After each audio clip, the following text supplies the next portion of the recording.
This is my second video on this topic. So अगर आपने मेरा पिछले वीडियो नहीं देखा है तो इस आई बटन में क्लिक करके आप उसे देख सकते हैं, पर इस वीडियो के बाद देखना। तो दोस्तों, आज की वीडियो में मैं बात करने वाला हूँ कुछ और मोस्ट पॉपुलर कॉन्स्पिरेसी थ्योरीज़ के बारे में। लेकिन उससे पहले मैं आपको ये बता देना चाहता हूँ कि इस वीडियो में कुछ ऐसे पॉइंट्स उठाने वाला हूँ जो आपको डिस्टर्ब कर सकते हैं। No, it is not 18+, yet it can disturb you.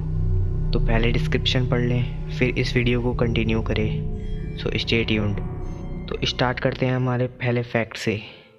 Number 1, is India still a colony of England? आप समझ ही गए होंगे मैं क्या कहना चाह रहा हूँ। यह कहा जाता है कि 1947 के ट्रांसफ़र ऑफ पावर एग्रीमेंट के तहत भारत को एक स्वतंत्र राष्ट्र घोषित कर दिया गया था, पर साथ ही यह भी तय किया गया था कि यह अभी भी एक कॉमनवेल्थ नेशन रहेगा। यस, कॉमनवेल्थ गेम्स नहीं, Commonwealth nation. Commonwealth Nations queen की कॉलोनीज़ के अंदर आते हैं, और यह भी कहा जाता है कि क्वीन को कोई वीज़ा की ज़रूरत नहीं होती इन देशों में ट्रैवल करने के लिए। इन अफवाहों पर प्रकाश तब पड़ा जब 1997 में क्वीन इंडिया आई बिना वीज़ा के, वो भी officially.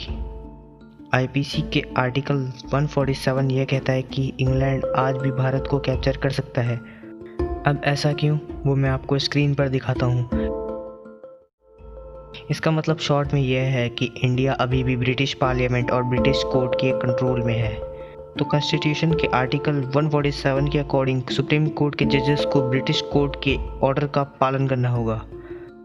Number 2, did Mahatma Gandhi want Bhagat Singh dead? Bhagat Singh आज़ादी के लिए भारत के संघर्ष के सबसे बड़े नायक थे, और जब वह अंग्रेज़ों द्वारा मारे गए तब उनकी उम्र केवल 23 वर्ष की ही थी।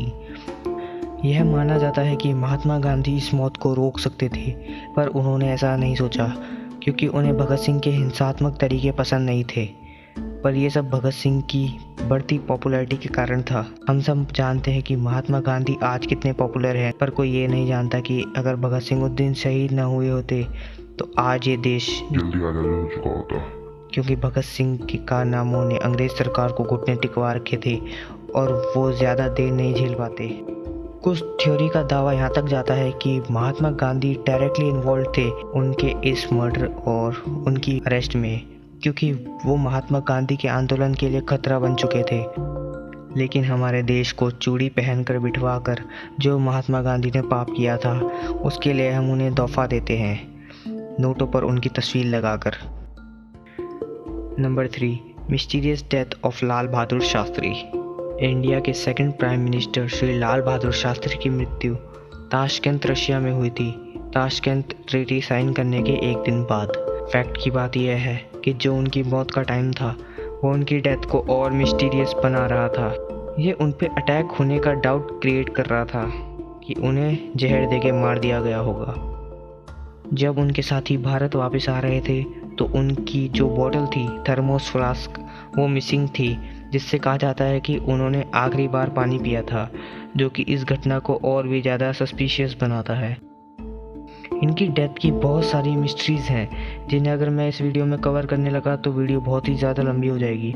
इस टॉपिक के लिए एक सेपरेट डिटेल वीडियो आएगी।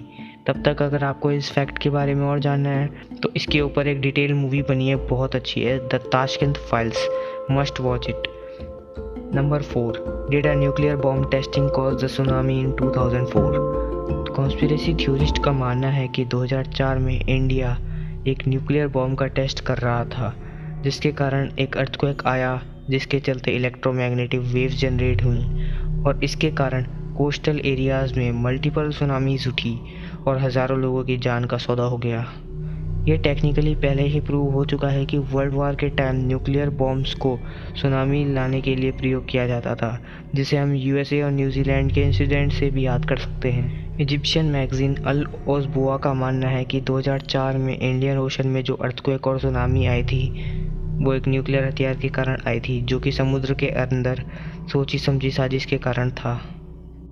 Number 5, we have desi illuminati two, knows as the 9 unknown man. ऐसा माना जाता है कि 270 ईसा पूर्व में सम्राट अशोक ने सीक्रेट सोसाइटी की स्थापना की थी, जिसे द 9 अननोन मैन के नाम से जाना जाता था, जो ऐसी नॉलेज का डेवलपमेंट और सुरक्षा करते थे जो गलत हाथों में पड़ने पर घातक हो सकता था। इनमें कई और चीज़ों के अलावा माइक्रोबायोलॉजी, ग्रेविटी और एंटी ग्रेविटी डिवाइसेस, साम्राज्यों के राइज और फॉल की भविष्यवाणियाँ शामिल थी। कॉन्स्पिरेसी थ्योरिस्ट का मानना है कि यह सोसाइटी आज भी मौजूद है और वे इन विषयों पर सभी साहित्यों की रखवाली कर रहे हैं। अगर आपको मेरी वीडियोस पसंद आ रही हैं तो लाइक करके अपना सपोर्ट दें और चैनल को सब्सक्राइब भी कर दो यहाँ तक पहुँच ही गए हो तो। If you have any topic that you want next please tell me through comments. Until then take care. जय हिंद।